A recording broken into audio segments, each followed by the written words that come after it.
was the first U.S. lawmaker to sound the alarm on the Communist Party's handling of the outbreak. Republican Senator Tom Cotton is with me. He is a member of the Intelligence, Armed Services, and Banking Committees. And Senator, it is an honor once again to have you on the program this morning. Thanks so much for joining us. Thanks, Maria.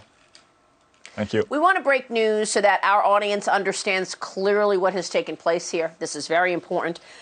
There is cell phone data that we have seen now that indicates that there was a shutdown of the Wuhan virology lab, the likely origin of the coronavirus. Explain the cell phone data and why it's important.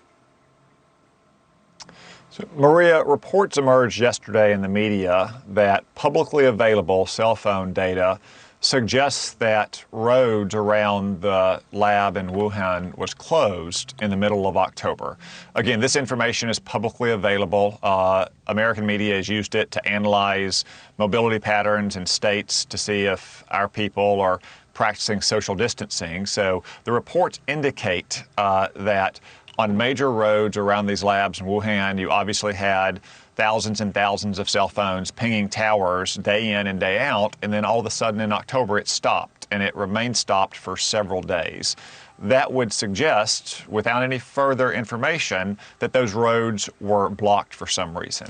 Now, we need to go confirm that. We need to look at the data carefully. We also need to try to use other means to verify if there were, in fact, shutdowns of roads around those labs in the middle of October.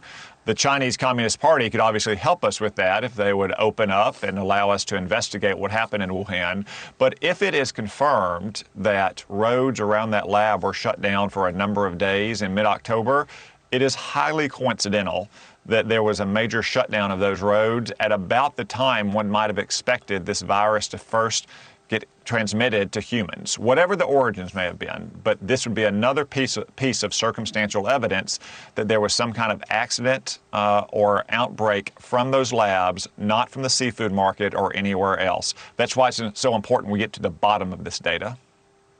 So why would they shut down all activity around the Wuhan lab? And also, how weird is it that all activity would be shut down? I mean, analyze it in terms of comparing it to something else in America so we can understand better. There's always a lot of activity around that lab, right? There is. So remember, Wuhan is a city that is larger than New York City. So obviously its roads are highly trafficked and heavily congested.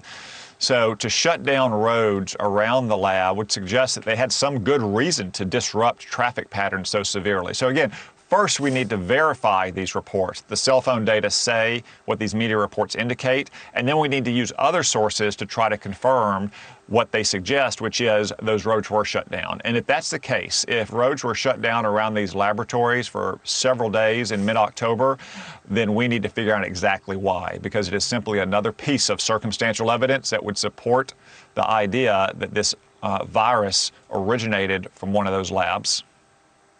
Now, Senator, there is a conversation which is being written about in Der Spiegel, the German newspaper, which is also reported in the New York Post today. The report is published this weekend. It says that Xi Jinping urged the World Health Organization chief to, quote, delay a global warning about the pandemic and hold back information on human-to-human transmission of the virus. We know that the WHO, the World Health Organization, came out with a tweet on January 14th and said no human-to-human transmission of this virus, which was absolutely 100% wrong. But now we're getting news that, in fact, Xi Jinping himself talked to the head of the WHO to tell him, don't go public with this.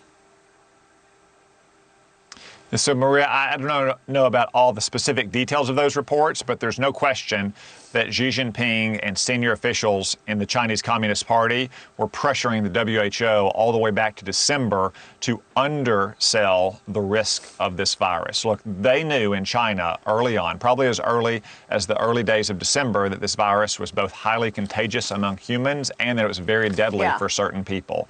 Yet they wanted to save face. They wanted... Yep. They wanted to make sure. They wanted to make sure that in addition to saving face, that once they realized this virus was going to cripple their own economy, that it did not remain limited to China. So the WHO has some real answers to provide the world about why they bowed to Chinese pressure throughout December and January and turned what could have been a local health emergency in Wuhan into a global pandemic. Let me switch gears and ask you about your investigation into the Thousands Talents program. Tonight on Fox News, we are running a special, which is part of my 3-year investigation into China. It will run tonight at 10 p.m. Eastern to discuss China's behavior. And that's why I want to talk about the Thousands Talents program. This has nothing to do with the coronavirus, but this is another way that the Chinese Communist Party has been able to spy on Americans and steal intellectual property. Tell us what you're doing with the Thousands Talent program and explain that program. So, Maria, the Thousand Talents program sounds benign, even beneficial, but in reality, it's an espionage program. The Chinese Communist Party is recruiting spies in the United States. So what they do is fund research, oftentimes at our most advanced laboratories or prestigious institutions of higher learning, to get technology, to get cutting-edge trade secrets back to China, and to train Chinese Communist Party affiliated graduate and postgraduate students. This just broke out in the news a few months ago at Harvard, where the director, the chairman of the Department of Chemistry, was arrested by the FBI and charged with lying about being a part of the Thousand Talents program. What I think is the real scandal, though, is that participation in this talent program is legal. People who have been arrested for it tend to be arrested for things like lying to federal investigators or wire fraud or mail fraud or what have you.